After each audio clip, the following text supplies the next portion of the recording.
Hey, Anton. Yeah, Margaret? You know what people don't talk about enough? What? In the first episode, when Erik is talking to Wilhelm in Wilhelm's new dorm room, and that's the first real conversation Wilhelm has of the entire show.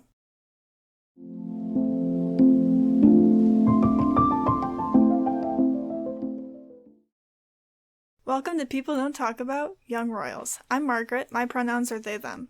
And I'm Anton. My pronouns are he, they. And we're people here to discuss the show our friends are sick of hearing us talk about. If that sounds like you, stick around. If your friend sent you this podcast out of a desperate attempt to get you to watch Young Royals, take this as a sign. Go watch Young Royals, then come back to this podcast. Margaret, what are we talking about today? Today we will be having a character discussion of Erik in Season 1, Episode 1, having decided we have no choice but to stan. Woohoo! In this discussion, we won't be summarizing the plot of the episode because we already did that. If you want or need a refresher, head back 10 episodes in our feed to our most recent This Week at Hilarska for a full breakdown. This episode discussion will likely be all over the place, so strap in. You have been warned. Okay, so right before Erik leaves, they're talking in Wilhelm's dorm room. Oh, yeah. And we've talked about this scene before, so I'm going to talk about parts of this scene that we haven't specifically talked about. No, yeah. There are a lot of parts of this that we've talked about before that I've not really focused on Erik before, so that I have a lot to say. Yeah. So this is the first time that Wilhelm has a conversation with somebody in the entire episode that isn't making small talk like he does with his dad right before his statement, or being lectured at. And Erik is still like saying that, like, you need to do this, you need to like try harder to like, because everything you do reflects on the royal family type of thing. No, yeah. Like, even if we count his like argument with the aide who hands him the speech, like, that's not a conversation because she's not being understanding. And she's not listening to him. Yeah, Erik is actually listening to him. He just is also saying a lot of the same things, though. Yes, and we shouldn't forget that. But it's also the first time that somebody's actually listening to what he says and like taking that into consideration. Whereas, even though he says something very similar with the aide, she's not even really paying attention. Yeah. And I do want to lead up. This is kind of at the end of my like specific notes. But I think it might be an interesting way to start off the episode because this is a character standing. Mm-hmm. But I do kind of want to come out kind of swinging with unpacking everything Erik says in the scene because I've never focused this intently on the dialogue before, and I think they're all really fascinating. Yeah. He says you can trust August like a brother, and like we learned that Erik at some point today or like before today, like he obtained a promise from August, to quote take care of Villa. So like in that, I think I see how much Erik trusts August, but also, what does this tell us about Erik's morals if he trusts August? Right. Like, I mean, August is loyal. Can't say he's not loyal to Erik. But, like, I don't know. We'll get into it for various other things that happen with Erik in this episode. But, like, there are elements of Erik that remain a mystery to me. Yeah. I think it has less to do with August as a person that he trusts and August as a member of his family. Yeah, that's fair. Or at least that's how I have to believe it is for my sanity. No, that's fair. That's fair. I think a theme of this episode might be we need to believe these things to maintain our sanity. And in partially in defense of why this is a character standing of Erik. Yeah. Because we stand Erik in this episode. We don't want to feel like we don't, but like we stand Sarah too, but we found room for improvement. But we really start getting to the meat of this advice that he just keeps giving Villa in like rapid succession in this conversation. Like, your actions reflect on the family, which we talk about, which is a line we talk about a lot. But I forgot about the 3 sentences that come after that, which is, stop being selfish. It's not so hard. You must learn to keep up appearances. Mm-hmm. And I literally just wrote, what the fuck does that mean, Erik? Yeah. Like,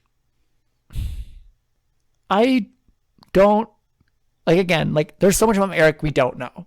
He is, of the characters that we decided to have we just chose to have whole episodes about, he is like, he's not in the episode for the last 2/3. Right. Like, but I'm just like, what does that line mean? Like, you must learn to keep up appearances. Like, I don't know. I think I want our listeners to have that in the back of their minds as we talk about the other things that both of us have noticed about Erik this episode.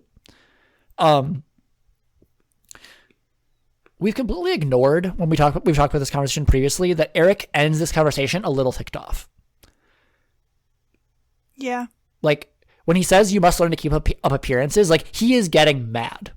Yeah. Like, not like he's not enraged or anything like serious, but he's like getting seriously frustrated. Mm-hmm. Because, like, this doesn't feel like a conversation. This feels like either a conversation he's been wanting to have with Villa for a long time, or one he has been having over and over and over again. Yeah. Or one he's just been, or if it's like the first one, like, I think it's maybe a conversation he was asked to have. Yeah. By their parents. I could see that. Because clearly the conversation between him and Christina has gotten them nowhere. Exactly. And so I can very easily see a scenario where his mom is like, Villa listens to you, he looks up to you, like, please, can you try to find a way to talk some sense into him so he doesn't blow this chance to fix his image? Yeah. And you see that throughout the episode. The little ways that, on the one hand, Erik is supporting his brother and understands what his brother is going through. But on the other hand, he's also following orders and making sure that Wilhelm gets as in line as he can make him without completely having Wilhelm lose trust in him. Oh, yeah. I think I put this at the end of my thoughts, but I'm going to say it now anyways. He is looking out for Wilhelm while at the same time balancing it against what the crown wants and needs. Yeah. And I think that's a very tight line to walk, because Wilhelm does not easily fit into what the crown wants and needs. He doesn't want to be prince. Yeah. That's pretty, yeah, that's basically text at this point. Like, he never says, I don't want to be prince. Like, he just, but like, he does cringe when somebody calls him the prince. Yeah, you're right. You're right. But I think part of the reason why I had forgotten that Erik ends their conversation a little mad is that he immediately softens when he gets a knock at the door telling him that it's time to leave. Yeah. Because he doesn't want to leave his brother like this. Right. But I will say, he does give him one last nugget with a much less frustrated voice, but like, it's still in a similar tone, which is, the faster you adapt, the easier your life will be. Yeah. Which is basically his explanation for why he's leaving so abruptly. Yeah. He's like, I cannot be here for you. I've graduated. I have other duties to attend to. I did this as your brother, but now I have to go be crown prince. Yeah. Yeah. And then he just leaves Wilhelm alone in that hallway. And he looks like a lost puppy. Oh, I know. That breaks my heart every single time. But can we talk about the hug? When Wilhelm is like ready to jump on his back. He basically does. Yeah. Like, he's like, don't leave me. And he just like has this death grip. I feel like watching it back this time and like just thinking about it now, I feel like for the first time I really forced myself to like really see Wilhelm. Technically he is still a child, but like to see him as like a younger child who is just like grabbing onto his like brother who's like 7 years older than him just for dear life, and like just like probably just like following around in his shadow the entire time. Yeah. He's been on this planet. Like he just like Erik is better at navigating this world, and Wilhelm has needed him up until this point. And I think we learn in his speech that Wilhelm got confirmed in a year ago and gained more duties as prince. And those are I think some of the first things about his role that Erik couldn't protect him from. Yeah. Because it was going to happen sooner or later. Right. And there's no way Erik was going to fight that inevitability. No, that's a big ass fight. Yeah. That would mean abdication, Willa. Yeah, that would mean that Wilhelm may not necessarily abdicates, but like he like removes himself from public life. Like he pulls up basically. I guess I don't know if Prince Harry is removed from the line of succession. He's not, because he hasn't really abdicated. But like he's still in the line of succession, but he's quite far down because his brother had children. Right. But like he would have to kind of pull up Prince Harry and like remove himself from public life or like whatever. But like when he's a teenager, he doesn't have the authority to do that. Yeah, he doesn't have any personal, autonomy. Yeah. Okay. So now that we've kind of started with kind of a bummer of like really hammering at Erik, I do want to just take a moment to talk about all of the things, like you probably have a lot of them too, but like there's stuff I just observed about Erik that we haven't talked about yet throughout the episode.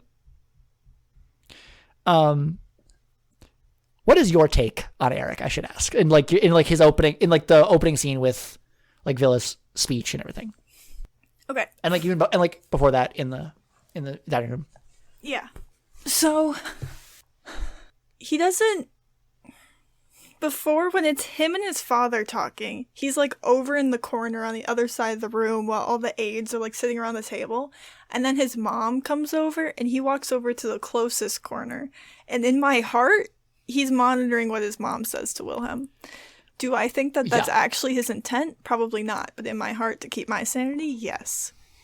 Yeah, I didn't notice that. I didn't notice that detail, but I noticed another detail. Yeah, which is that Erik is presumably kind of like being walked through how the speech is going to happen, and like what his marching orders are.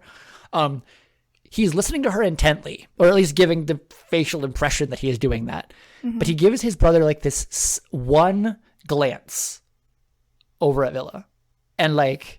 It like is enough to make me think like he is at least maybe he can't hear what his mom is saying, but I think he is at least monitoring the situation to like just like check in on Villa, because he hasn't been able to say anything to him since he entered the room. Right. Yeah, I agree. That was like my first little impression of him, is like looking at his brother. Yeah, he's like looking out for him. Yeah, but it's like, this is not we don't really know who he is until he sits down. He totally enters and sits down on the couch though. So right. But with that, I noticed that this time around when I watched, I saw that you can tell from Erik's face that it is clearly Wilhelm who makes the quote unquote mistake of where to sit on the couch. Mm-hmm. But because Erik tries to sit where he's supposed to, and presumably where the aide just told him to sit, but then like he quickly like course corrects and like tries to sit where he's not supposed to. Yeah. To like hide that anything is out of the ordinary. Then obviously like the aide catches the error and asks them to switch. Yeah. But then, even though Erik does make that attempt to like save Wilhelm's ass in that moment, in a way, like he immediately follows the aide's instructions without question. Yeah. Like he doesn't hesitate. As soon as he is asked to do that, he follows through. Yeah. So it's like he will do as much as he can, but he isn't going to make a fuss. Right. He isn't going to be a problem. Yeah. And so in this scene, Erik's face gives away very little, which I think explains why I never really looked at him before when watching the scene, because he blends in with the rest of the people, and Villa is the only one who is clearly out of place. Yeah. His posture is perfect, and his like minimum emotion is already like he's already positively regal in his bearing. Oh yeah, you could tell me it was like a picture of him that they just kept there, and I would believe it. He like doesn't move. He doesn't react to anything. He moves his head a few times at very specific moments that I can tell were deliberate acting choices. Yes. But like he doesn't feel necessarily like he's looking at him. It kind of just feels like he doesn't want to keep his head stationary. Like he doesn't want to be a statue. So he's kind of just moving his head for something to do. But also, if you focus on what Wilhelm is saying at certain points, like he's still kind of checking in, still kind of gauging Wilhelm's emotions. Yeah. But I think I just want to say, like, shout out to the actor, who I don't actually know his name, for like making me fully believe that this is the Crown Prince without even noticing the fact that he like these acting choices until now. Who's the actor for this? Hang on.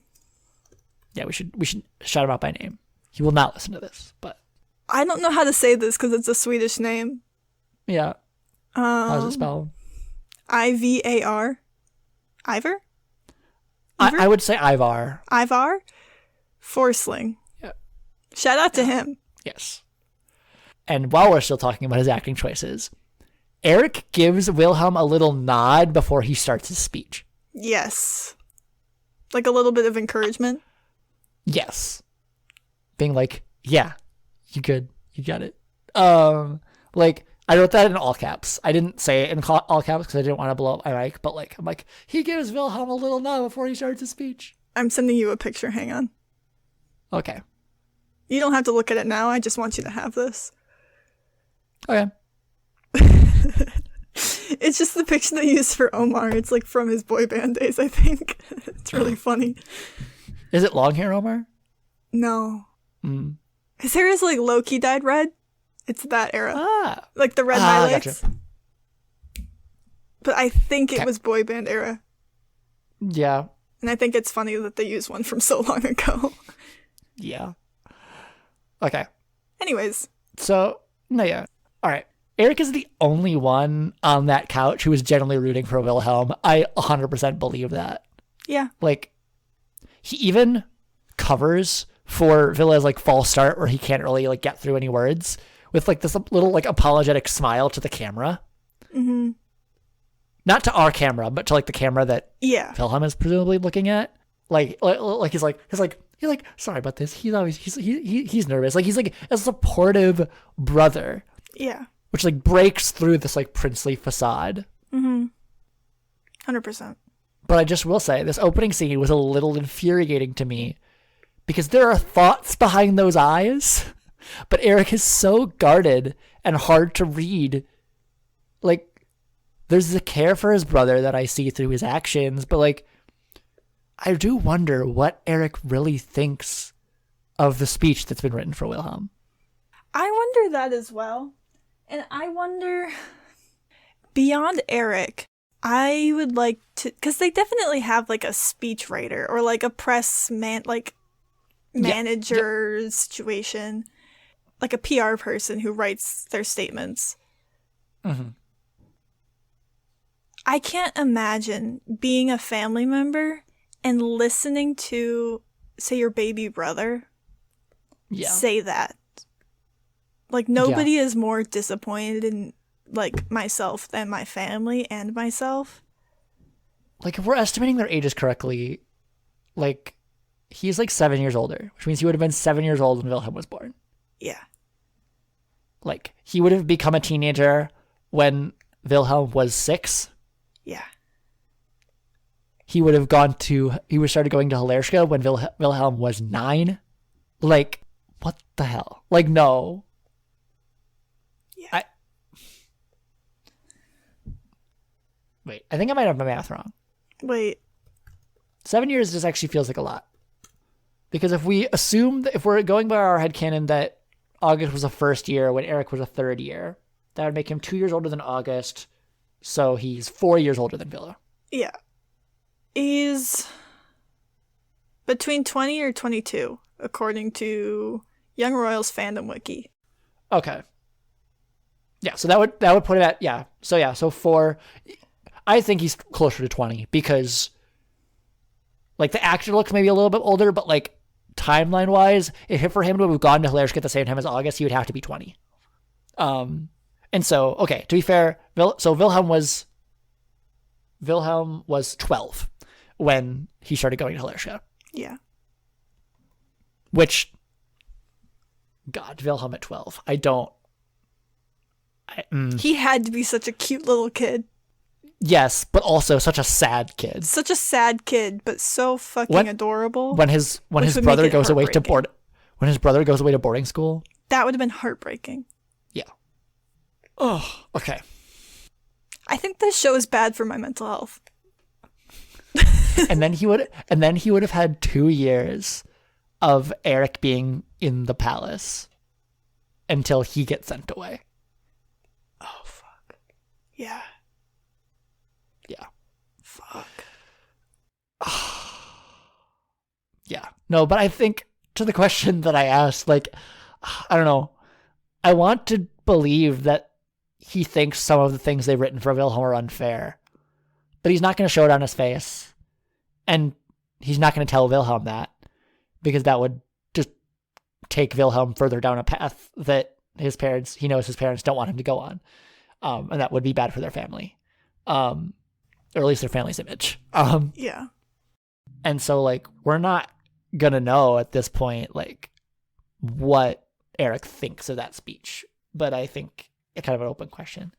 Again, adding to the mystery of Erik.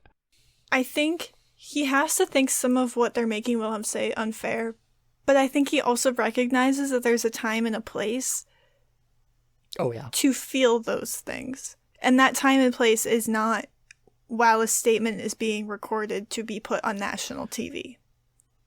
You must learn to keep up appearances. Exactly. And I think we are getting from that advice that he gives at the end of the episode, I think we get a look definitively when reflecting back on the entire episode as a whole, how much Erik is probably also suppressing. Yeah.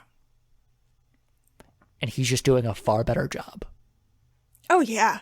There's no way you can be, even if he is, I have called him naturally good at this, which I think he is in a lot of ways. Like, he does seem suited for it. Yeah. But that level of perfection is practiced. It is learned. Yeah. And there's no way, we're 21 years old, right? Yeah. You're 21, right? You're not 22 yet. I'm 22. You're 22. Okay. We're 21 and 22 years old. We're basically his same age. Yeah. There's no way I could be able to handle that amount of pressure to be perfect, at least on paper, all of the time. Oh, yeah. Without suppressing a lot of shit. Oh, yeah.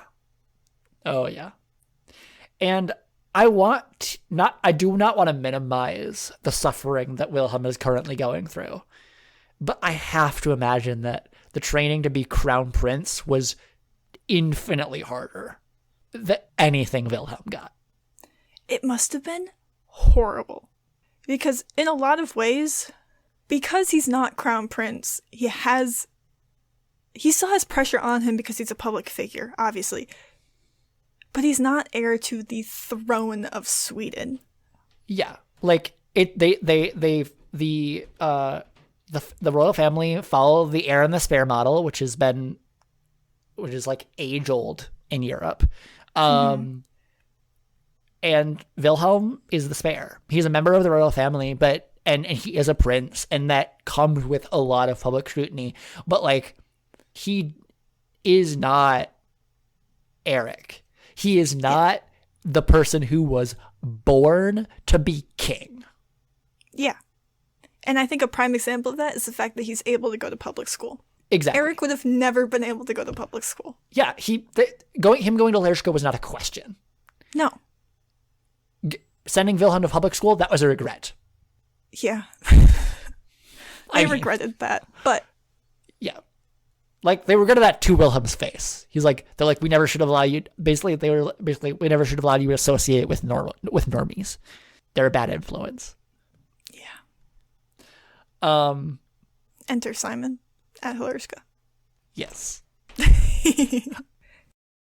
But I will say, for all of the ways in which Erik is probably suppressing a lot of stuff, like, as I said before, like, he is naturally suited to this. And, like, I think that does come with a certain level of, like, by now, he has a confidence in who he is as Crown Prince.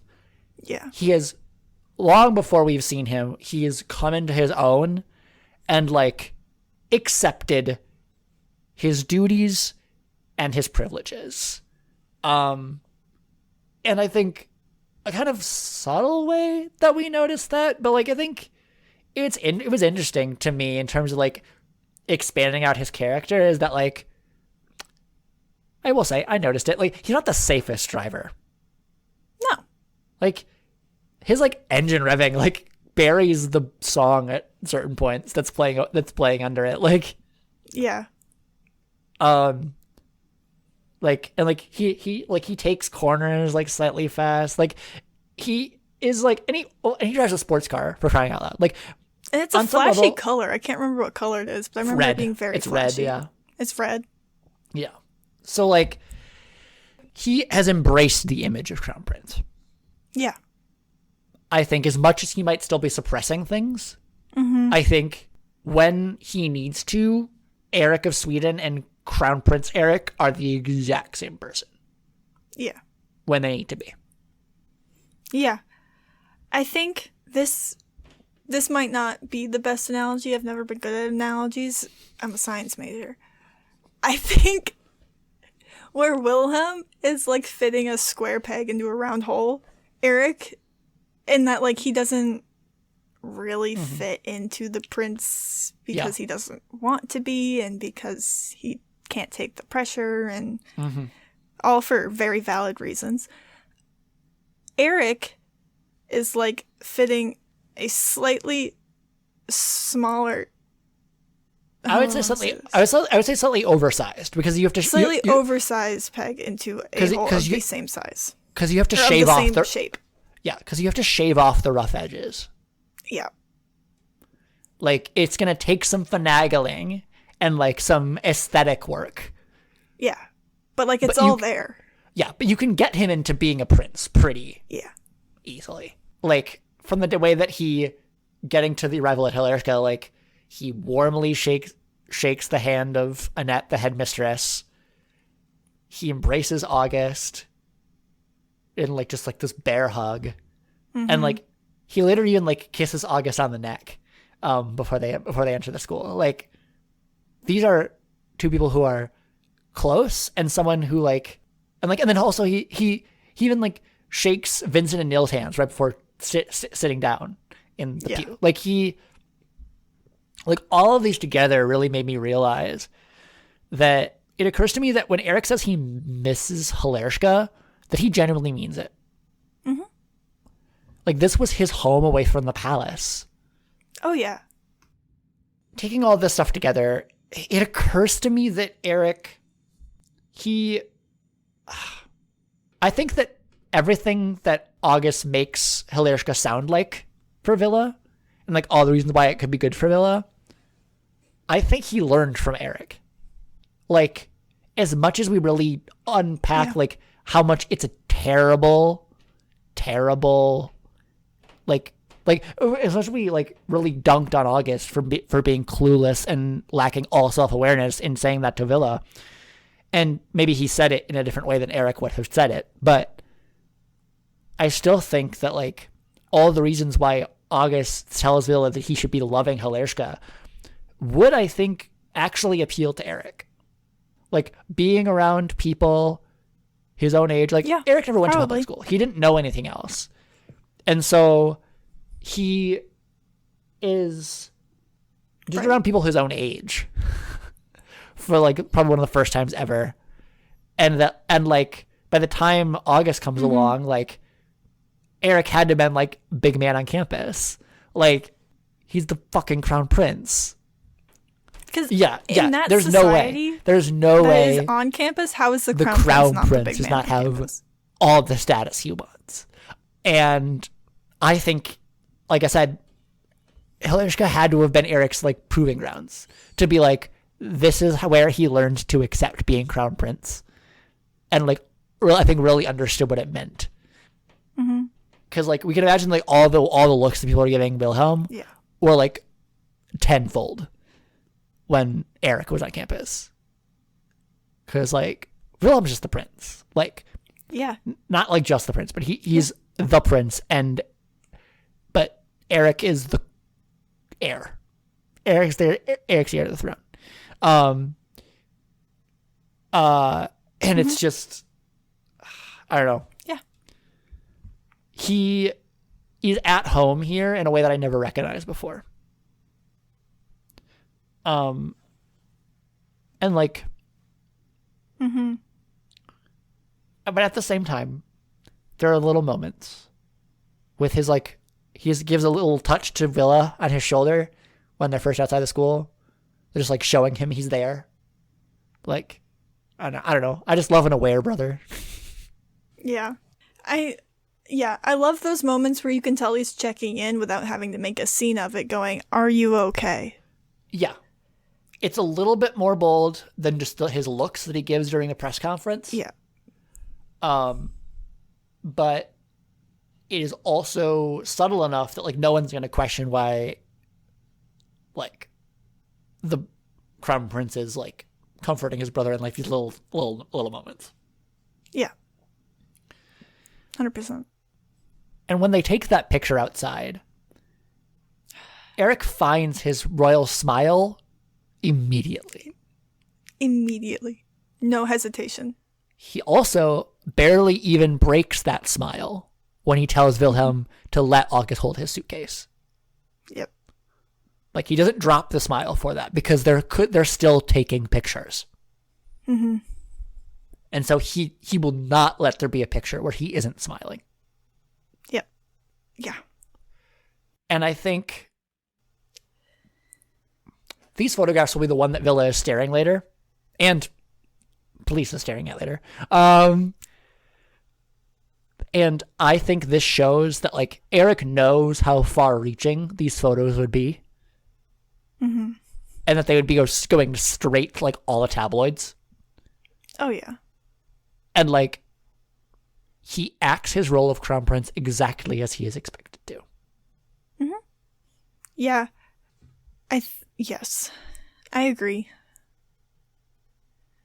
I also, just going back real quick, the fact that I know we talked about his driving up to Helershka, but can we talk about how he is the one that drops off Wilhelm, not like his parents, which would be the typical of like a normal family? Yeah. Or that they didn't just send him with a security detail? I don't think they trust Wilhelm with just a security detail. Probably not, but I think it's a significant enough thing that they send him with his brother and not anybody else. Yeah. Also, the fact that Erik is driving is interesting to me. Yeah. Because I feel like this might be like the one time that like he is using his crown prince privileges to have a little bit of autonomy and freedom. Yeah. Because it's like, on the one hand, like, shouldn't a crown prince be being driven everywhere? I would think so, but I respect the drip. And I think this is probably maybe one of the only things that Erik has put his foot down on. Like, Probably. but like if he asks strong enough, I think no one really wanted to tell him no. No, you can't get a red sports car. I don't know exactly what kind of type of car it is. I'm not that very specific type of queer.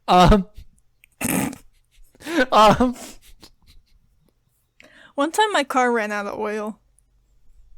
I didn't know you had to change the oil in your car. That's the type of queer I am. So yeah, so neither of us can tell you what type of car that is. But I think Erik, I can see him being like, no, I want a sports car and I want to be able to drive myself. And like, Yep, I'm fine with I can see having, that. fine with having a security detail tail me. Cause he's like, I get why security is important, but like, I want It's to be able also to a drive convertible, myself. isn't it? Yes, it is. Yes. They have the top down. Yeah. Which, like, I don't know. The fact that Erik drives that type of car, like when we notice, like, we don't really see the outside of the limo that Wilhelm is being driven into the palace, but like, it seems to have tinted windows. I can't necessarily tell, but I think. Yeah.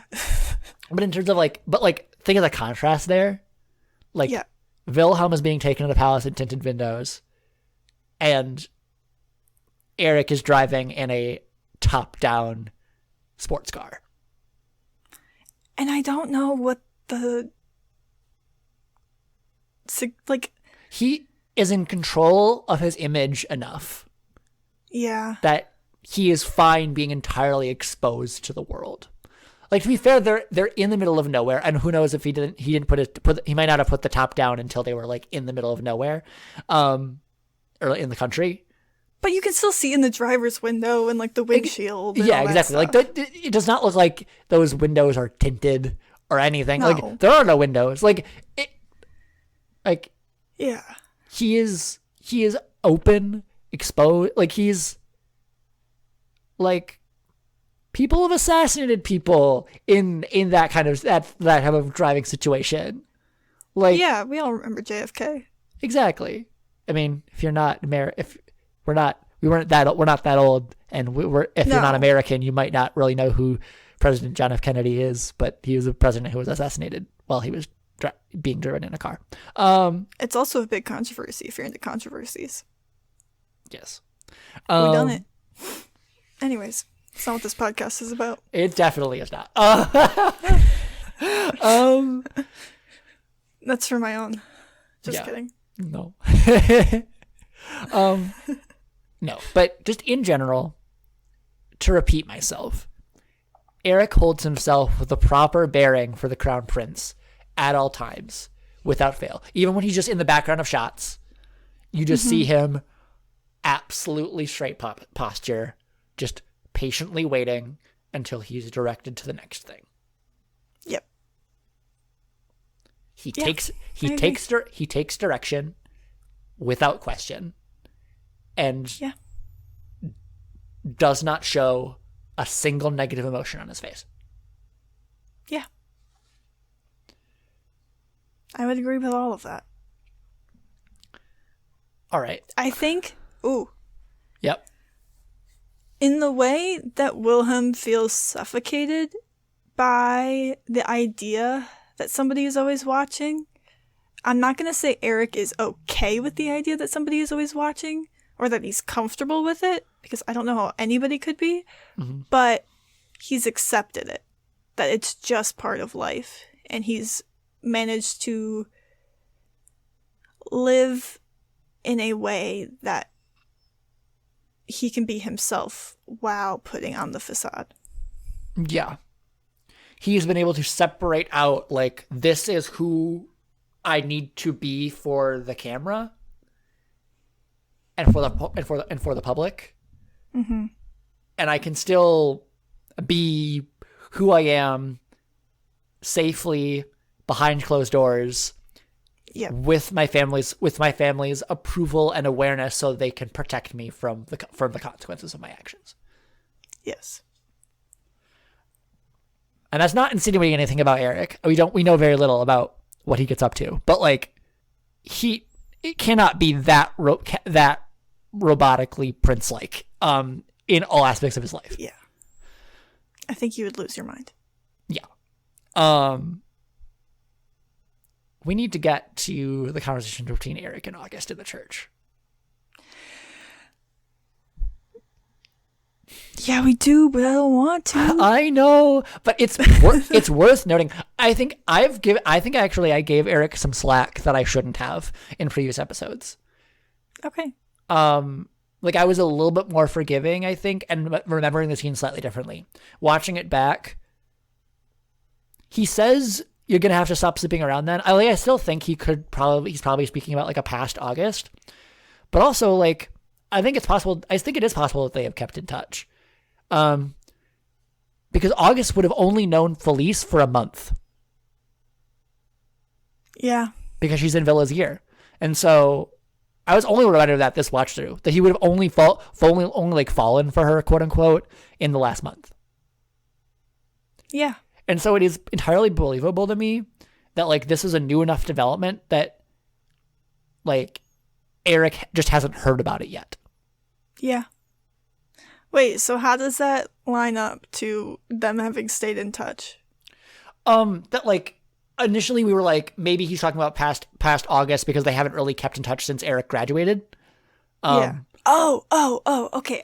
I'm with you. I skipped a step that I did in my head. Yeah. No, yeah. I'm with you. Yeah, because like, we initially were like, okay, they can't have kept in touch that long because that doesn't seem like to accurately describe August as we meet him. But we're meeting him a month into having met Felice, who is like everything August could ever want in a girlfriend. Right. Like, yeah. Outside of Wilhelm and Erik having a sister, although then that they'd also be second cousins, but like also, royal family bullshit, you know. But anyways, sorry. Hey, I read a fan fiction the other day. Oh no. No, very few good sentences start that way in this context. What? I said very few sentences start well that way. I think very few good sentences start that way in this context. You're really accurate here. Okay. I read a fan fiction, and it was like 100+ fan fiction, right? Yeah. Like 100K words. Yeah. I was 30K words into it when they just very casually dropped the idea of incest between Christina and August's dad. And I almost vomited. And I stopped reading. God. Ew. Like, okay.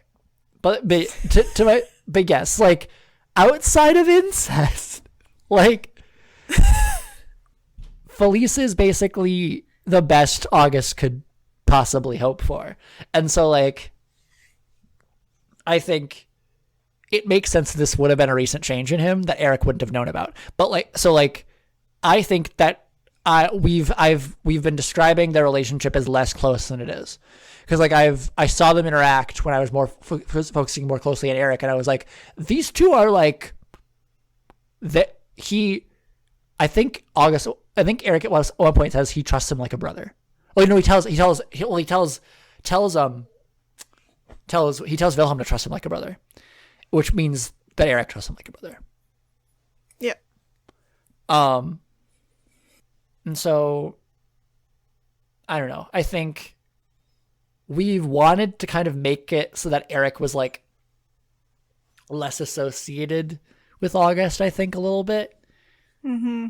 But no, like, I also think we were way too easy on Erik by saying that that he was just playing along with laughing / like finding August funny, because that was a genuine chortle. Like that, like a genuine what? I'll try to make the sound. It's hard to do without what color I'm thinking of it, but with a it's a chortle. Fun fact for listeners. English major. Yes. Yeah.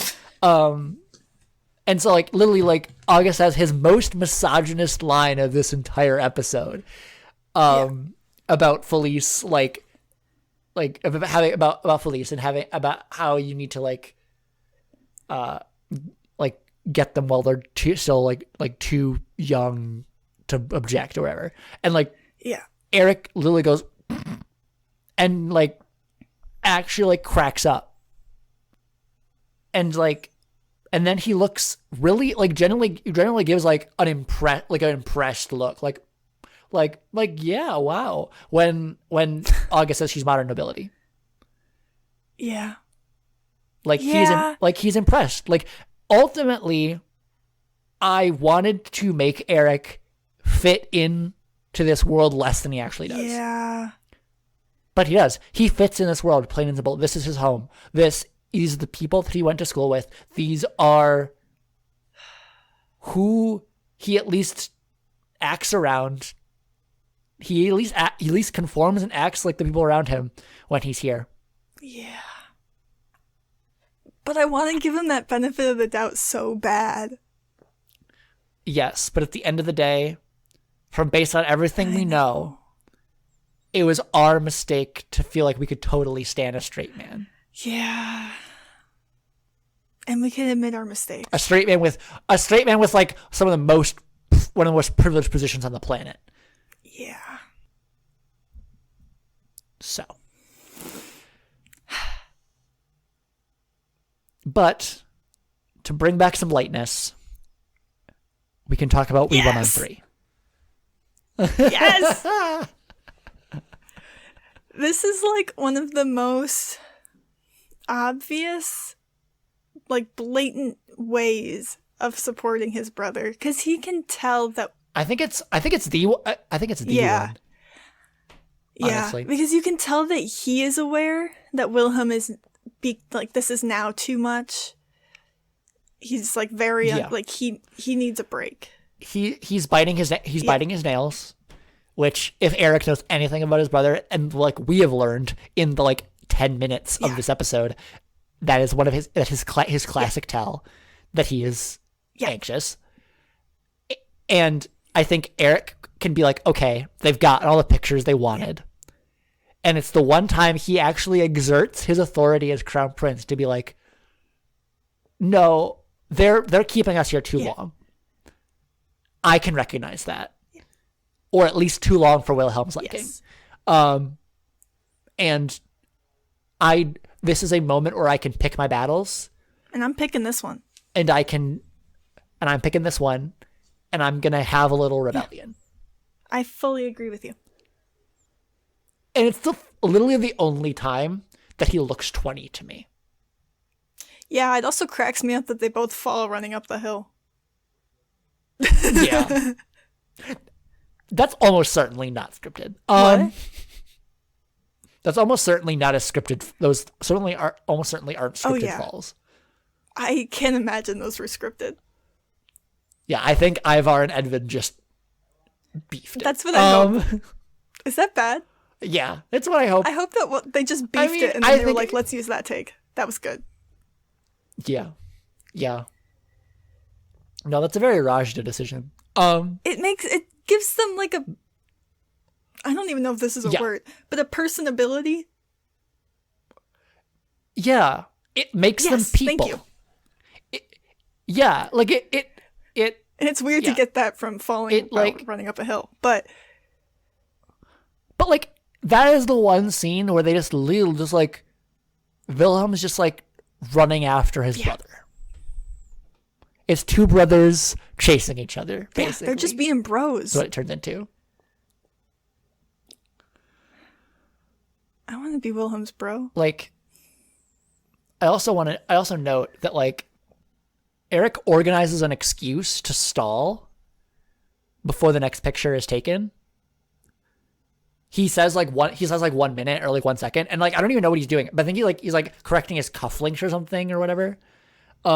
Like he just like because he looks down because like I thought he was looking at his watch for a second, but like his watch is on his other his other arm. So like he's like fixing his cufflinks for a second, and but as it seems like as he's putting his arm down, he's like because it's right after that the aide tells him to be closer, and so he's like, okay, cool, this is my moment. And I'm gonna use a few seconds where the camera isn't going. He tells them to stop the camera, so that they can't get a shot of them running away. And it's like, I know we talked about how like we keep talking about how like calculated Wilhelm really only shows up in that little test that he does with Henry and Walter, but I think this is the time that calculated Erik fully shows his face. Oh, 100%. And like the fact that like he is better at this than Wilhelm, like so much better at this than Wilhelm, including knowing how to get around it. He's also been doing it for 4 extra years. You're right. And also he's experienced a greater amount of pressure than Wilhelm up to this point for those 4 extra years. So he just knows it way better. But like, and like knows when he can push it. But I think it humanizes him. Up until this point, he kind of just seemed like the perfect prince. Like, he seemed comforting to his brother, but, like, in these little moments. But, like, if you missed any of those little moments, you're like, oh, that's a good brother. Yeah. That's a good brother. With that scene. And, like, this continues into their next scene together. Their last scene together. Where, like, literally... like the last scene in this episode at least. And like Erik is literally so pumped that Wilhelm got a single. Yeah, he's so excited. And like again, he loved it here. Like if it wasn't already obvious, like he is literally broing out like an alumni to a private school would be going back to his alma mater. Like, and then okay, we mentioned the manual of rules and standards or whatever, or rules and expectations that Erik hands to. We said he hands it to Wilhelm. That was actually not accurate. He throws it at Wilhelm across the room. Yeah, he does. But also, it is in response to Wilhelm simply saying, "I don't think I'll be able to survive the 3rd years." And like, does he say that, or does he say how am I supposed to survive here for 3 years? That's what he says after. But I think when when the scene opens, he says, "I don't think I'll be able to survive the 3rd years." Or 3 years here. I can't remember. Like the subtitles might have kind of got mixed up or confused. But I thought I read that like, I won't be able to survive the 3rd years. And then he responds by saying, just do what the 3rd years tell you. Just do what the first years do and do what the 3rd years tell you. And you can trust August like a brother. Yeah. But again, like we kind of break away from this Erik being a genuinely good brother by telling advice that, like, I guess Wilhelm needs to hear, but like it still doesn't make me like him more. Which is that like Erik's advice is to conform. There's no way to getting around that hard truth. Like all of the lines that we talked about at the top of this episode are all about getting Wilhelm to conform and to finally learn to put up the right facade and just be Prince. He tells him it's not hard. And I feel like that is one of the first times in this entire episode that I feel like he is totally unfair. Yeah, I would agree with that. Because he knows it isn't the same for Wilhelm. And I think he just that's just a sign of how frustrated he gets by the end of that scene. Like he's not really raising his voice much, but like I think this has to be stressful for Erik in a way that he isn't showing. Like he cares about Wilhelm so much, but like he has reached probably the end of the degree to which he can convince his parents to do something different. Mm-hmm.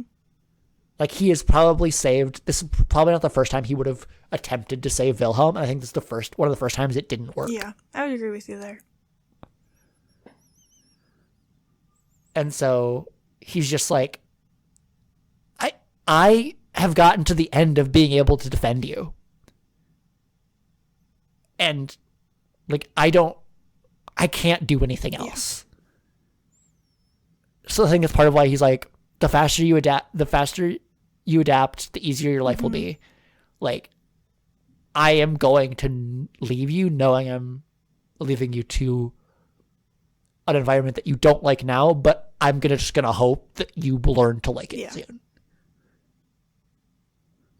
Like, I think he, like, walks away thinking, I hope he'll realize this is for the best. Yeah. And, like, I don't know if he fully believes that, but he wants to. I would agree with you there. Any final thoughts? I don't want to get too much back into this scene because it's going to start getting repetitive. No. We've reached the point where we started at the beginning. So here are my final thoughts. My usual little summary that Margaret's probably gonna get mad at me about. I'm not mad at your summaries. I'm mad that they fucking kill it every time. And then you ask me if I have anything to add, and the answer is always no. Maybe this will be different this time. We'll see. It won't be. All right. Erik is a good brother. Or as good of a brother as he can be while still being an impeccable crown prince. He is an amazing crown prince. And there are mysteries about him and his behavior that intrigue and mildly concern me. Valid. But I deeply appreciate all the little ways that he tries to make Villa's life bearable. Yes. Now, not to end all of our character episodes with a little bit of a downer note, especially character standing. That being said, when will that little bit of comfort to Wilhelm stop being enough? Fuck. Fuck you. That's what I was left thinking of when I was evaluating this character in this episode. Is at some point, Erik either needs to step up, which I don't know if he has the capacity to, or, like, it's going to stop being enough. Yeah. Especially now that he is no longer around. Like, because Wilhelm got sent away? Yeah, Wilhelm got sent away. So he's like, he's not going to be around Wilhelm all the time. Yeah. He's not going to be there to look out for him. That's why he has August. Yeah. Like, say to look out for him. And so, like, but, like, Wilhelm clearly doesn't really like August. Mm-hmm. Especially by the end of this episode. Like, he is afraid of August by the end of this episode. Like, for good reason. Like, we literally veered off into what if he maybe murdered Villa at the end of August's character assassination. Like, we need to realize that, like, Villa has already realized that some of Erik's advice was absolute bullshit. Yeah. Yeah. And, like, that doesn't mean I think he looks up to him any less or that he trusts him any less. But, like, he's like, oh, there were just things that Erik didn't know about August. Like Erik couldn't have known about those things about August. But I do want to think, what if he kind of does? And it doesn't bother him the way it bothers Willow. Yeah. Well. Well. Anyways. Margaret, you want to take us out? Yeah. Or wait, so do you have anything to add? No, of course I don't. You said the exact same way for like the past like 3 episodes. It's because we've recorded all of them back to back. Shh. You're right. We record these the day before we're released every single time. Yeah. No, we don't. We definitely do not. For a little behind the scenes for the listeners, just so you get an idea of how out of sync we are with you, it is currently May 25th. Yes. So take that with what you will. we both have the potential to be very busy people. Especially when we started this podcast, we were very busy people. So we wanted to build a very big buffer. So. All right. I'm going to take us out. Cool. Thank you for listening. If you'd like to keep up to date with when we release new episodes and other pod-related announcements, you can check out our Instagram at People Don't Talk About. Our next episode will be the first of a new episode type entitled Privilege/Punishment. We will be having a thematic discussion of Season 1, Episode 1, narrowing in specifically on what the show says about the royal family and class in general. So stay tuned. And with that, all that's left to say is... Let's start a revolution, baby. Baby.